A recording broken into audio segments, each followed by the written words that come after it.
Ladies and gents, it's my great honour to introduce our special guest tonight. Now look, I've got to be straight with you. I was racking my brains to think of something funny to say about her. There's actually nothing comical about being spectacularly talented. I've seen her in a number of shows over the years. She actually taught me at university, well, the Brit School. We keep it on the down low, we don't like to talk about it. But seen her over the years in a number of shows, and I'm sure the rest of you will have appreciated all her performances over the past few years. She won't let me say how many years she's been in Brisbane. Please put your hands together for our special guest this evening, the gorgeous Miss Kennison.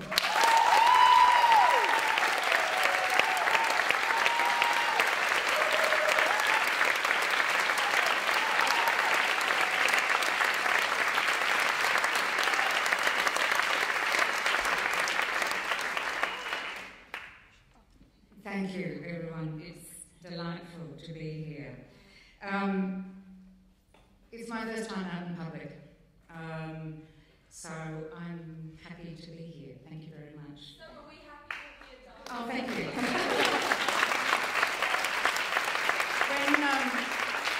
When Rosemary rang me and asked if I'd like to come along tonight and present a few awards, my immediate reaction was, oh, I don't know, all right, okay. Then she asked if I would talk about myself for a few minutes, and it was then that I hesitated. Unlike the myth that surrounds actors, talking about ourselves is not something all of us enjoy doing, least of all me and least of all in public. Some of us are very private individuals. I am one of those. So rather than talk about myself tonight, I'd like to talk about some of the women who have had an important influence on me and who still inspire me. First of all, I would like to thank my kindergarten teacher, Mrs. Innes, for casting me in my first role as Little Miss Muffet.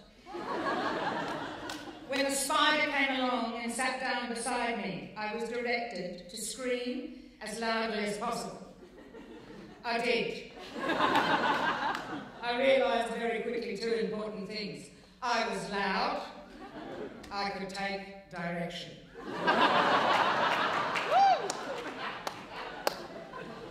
In my high school production of The Wizard of Oz, my drama teacher, Ms. O'Sullivan, cast me as the Cowardly Lion. I was not only loud and could take direction, I was also funny, particularly when wearing an animal suit. In 1982, a friend of mine, Kathy Jukes, was playing the lead role in the Lewoit production of The Cocky of Bungaree. She rang and told me that one of their actors had fallen ill. They were to open in 10 days, and would I be interested in auditioning? She proceeded to tell me, they're desperate, so it should be a shoo-in, but lie about your experience. I didn't lie so much as I stretched the truth. I showed them that I had a loud voice and that I was particularly funny when dressed in an animal suit. The role of Gerald the Clever Sheep was mine. I lost contact with Kathy, but connected rather well with one of my co-stars, Rosamund Vidgen, who introduced me to many things on and off stage, including my first avocado.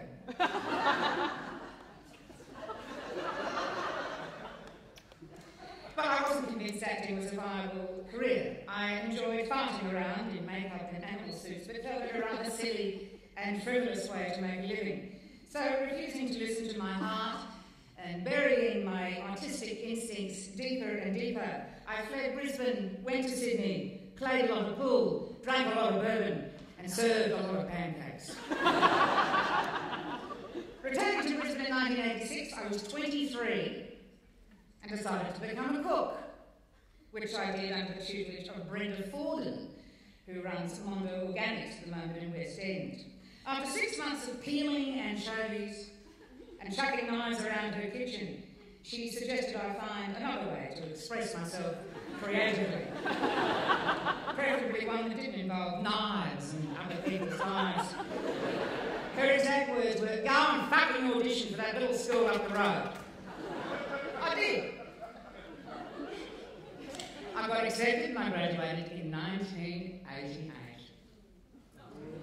But I'm not going to tell you any stories from shows. I would actually like to pay tribute now to some of the fabulous women who have influenced my life and career, starting with Judy Pippin.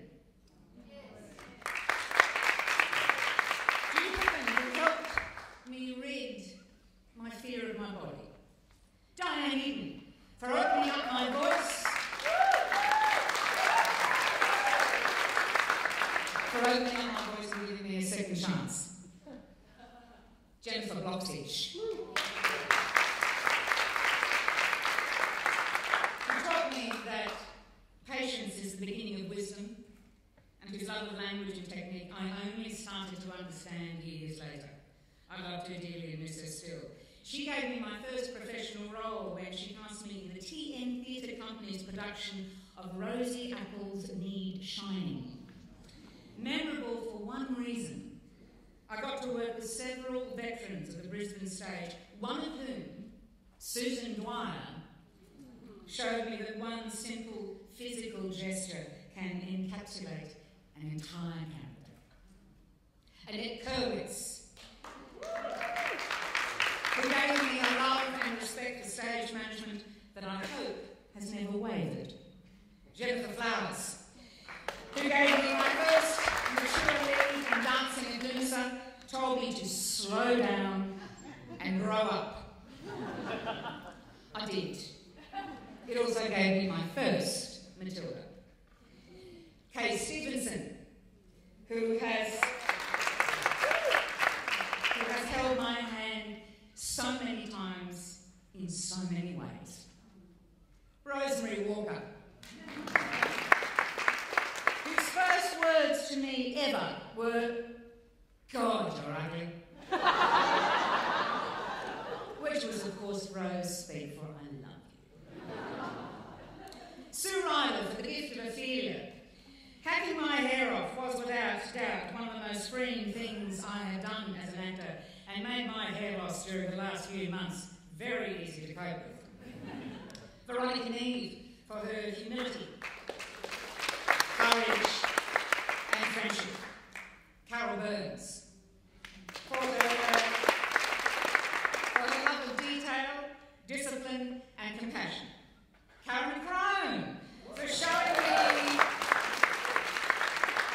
me how a story should be told. Marky Brown Ash for her generosity, for badly needed guidance and her constant joy of life. And Helen Howard.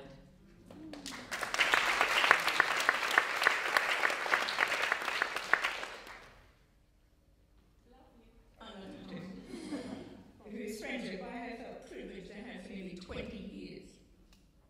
Thank you for your love, your intelligence, your passion, your wisdom, your eloquence, and thank you for leaving your homeland and making your home in Brisbane.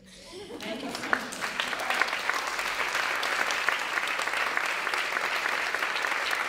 I'm really finished. I've left the most important woman to last. My agent, Jenny Cooper. Thank you for your unwavering belief and support through not just the good times, but all of the bad. Never once have you let me down, though I probably have you. You and Tony have been two very important rocks in an otherwise messy and chaotic existence. Thank you both very much. I know this tribute is a little lopsided, a little bit like myself, really. But the old feminist in me felt it was appropriate to pay tribute to these women. Thank you all for showing me that it's okay to be passionate and driven, and thank you all for your friendship, respect, hard work, love, and dedication to what we all do. As of last year, QTC's Romeo and Juliet marked my 50th theatre production. 2 weeks after that show came to an end, I was diagnosed with breast cancer. I then went through a full mastectomy of my right breast and then 6 months of some fairly heavy-duty chemotherapy. I had joked through Romeo and Juliet that the role of the nurse often hailed the end of an actress's career. And And after I was diagnosed with cancer, I thought that was to become a reality. However, due to the wonders of modern medicine, ladies, please go and get a mammogram. The wonderful care I received at the hands of the nursing staff of the PR hospital, I'm now clear of cancer. And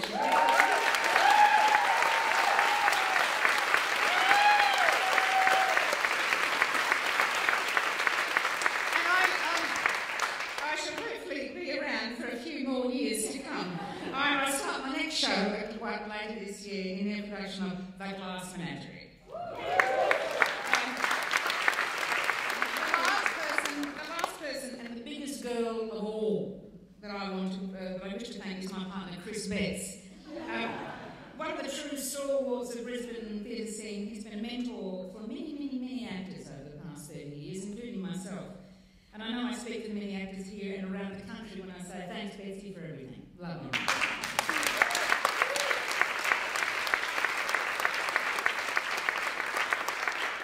Over the last few months, he has stayed by my side through one of the most difficult experiences of my life. We've learned a lot about each other. Cancer's very good for that. It gets rid of all the shit. And for that, I am forever grateful. In fact, every day I get up and say thank you. It's great to still be here. So I think that's about it from me. I have filled